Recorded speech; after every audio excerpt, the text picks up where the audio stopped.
Hello, and welcome to the AI Spectrum podcast. I'm your host, Spencer Acain. In this series, we explore a wide range of AI topics from all across Siemens and how they are applied to different technologies. Today, I am joined by Christopher Schuette, Senior Product Portfolio Manager for Robotics AI at Siemens Digital Industries. To kind of pivot from where we left off last time, how do you see the broader impact of, everything we've talked about in the previous episode? So AI automation and physical AI and all of that kind of stuff benefiting from the broader shift to a digital industry or digital enterprise, such as software-defined automation and PLCs, and those type of digitalization trends that have been ongoing in the industry over the last few years. Oh yeah, definitely. I agree. We benefit. So I think I mentioned that the thinking in system value is a core principle at our team.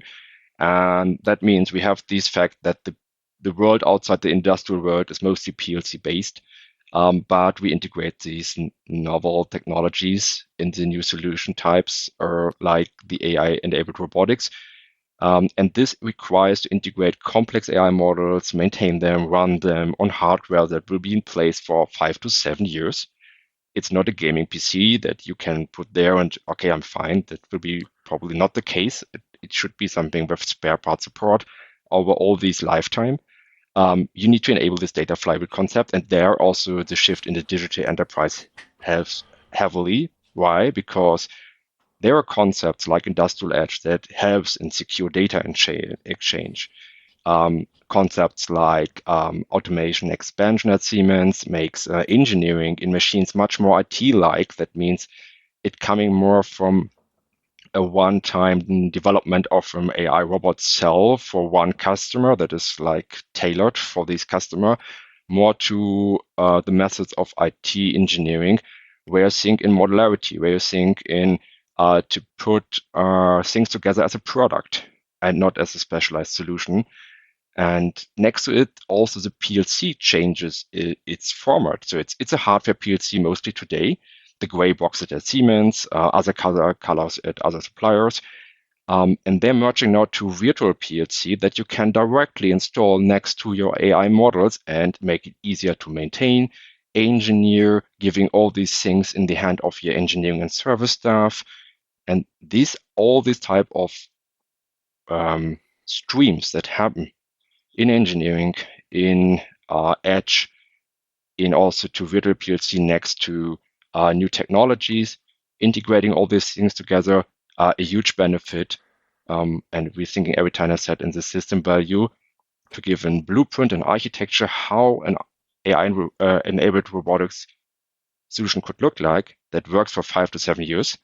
Easy to maintain, easy to upgrade, and is secure. Really benefits. And the last point is the digital twin.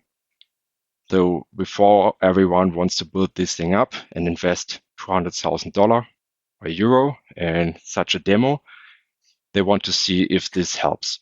And for this reason, they build up simulations. It's not a digital twin. I'm aware of that. Simulations, they prove the value as good as possible in the digital world.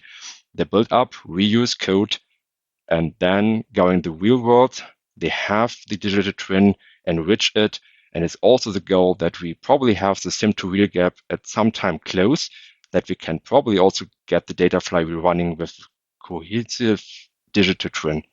Would be great. Yeah, no, definitely. So how do you see this type of AI and automation advancing in the future?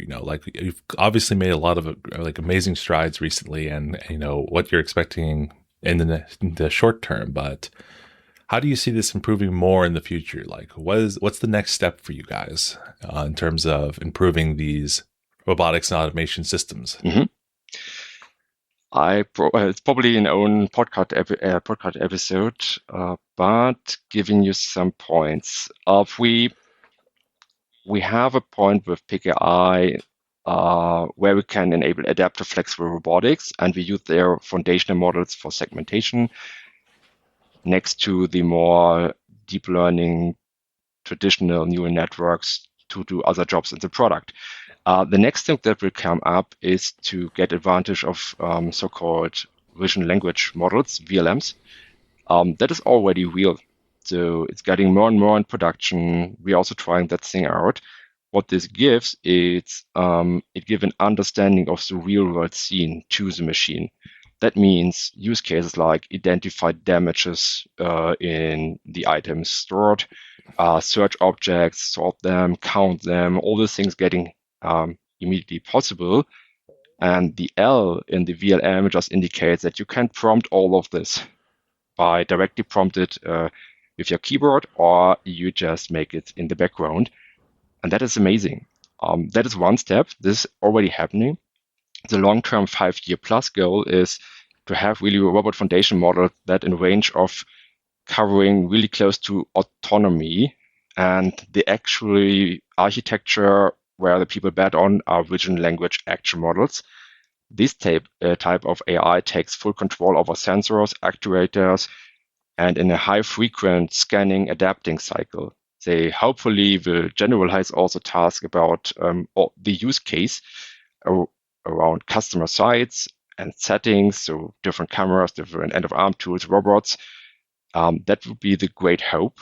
And with this, reducing tremendously any engineering effort, one is one of the big consume in money in any solution, and bring us all to more an real intent based automation where users just say or ask the machine what to achieve instead of program how to achieve something.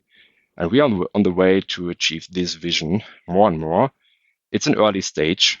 And this technology is also one of the foundations of machine designs like humanoid robots. Today, the humanoid robots are impressively and a really awesome mechatronic, beautiful results, but the software in it needs to catch up. It's not that flexible, and it's not that an humanoid robot today is autonomously acting. We expect that because it looks like a human, it should act like a human, but it's not doing this. At the moment today is mostly also remote controlled and doing very simple tasks. And we are happy to see them doing the simple tasks at automotive manufacturers, for example. And I'm very curious what will happen if we solve this problem of huge robot foundation models that really brings true autonomy. And that is hard to achieve in a reliable manner, industrial grade. That is a very hard problem to solve. And we are there, and then you can adapt these type of technologies. Just talking about intralogistics yet as a starting point to land and expand this type of to solve problems. But manufacturing have the problem of a high and growing variety of items. They need a lot of adaptive and autonomous systems. As said, we have 40 to 50% of today's tasks are not automatable with traditional automation methods. You can go outside of the building and say in farming, what you can achieve here, what can you do in pharmaceutical, in household. At the end, it's especially the situation where machines seeing and need to interact with our real world. So it's just opened up a tremendous new paradigm shift, and super curious to be at the forefront of that. Yeah, no, I mean, it sounds like we're just on the cusp of what AI can achieve in the factory and with robotics. So, I guess to round things out here, do you have any final comments on AI? Either things we haven't had a chance to cover today, or, what is the broader impact of AI in the manufacturing industry going forward? Yeah, probably. So, we're in contact on a daily basis with prospects, with customers, with partners. And what turns out is one thing that is so important, that is trust in industry. Not only in the industry, it's also, it from all personal relationships. But my personal belief is behind all the marketing buzz that is at the moment around the AI hype, there will be the time between the AI hype peak and where we reach the point of reliable productivity, where we all need to manage expectations to customers, to partners, stakeholders, and we are all humans. And what is my personal golden rule is providing transparency, what is possible, what is probably risky. It's all about de-risking things in industry. Wherever possible, I want to give trust because this converts to a very healthy customer relationship. And it's the glue between partners and stakeholders in the industry. That would be just my 2 cents. It's great to talk about the technology. If you solve a customer problem, it's much better. And if you do this in a way to solve the customer problem in a reliable way where people feel, oh, they really take my risk here and help me to de-risk everything and want to make me successful instead of selling me a hype, that really brings a lot of credits to you and your company.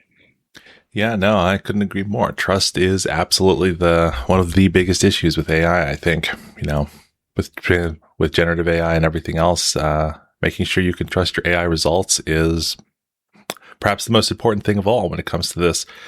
But that is about all time we have for this episode. So, Christopher, thank you for joining me with those great insights. Thank you very much, Spencer. And once again, I have been your host, Spencer Acain, on the AI Spectrum podcast. Tune in again next time as we continue exploring the exciting world of AI.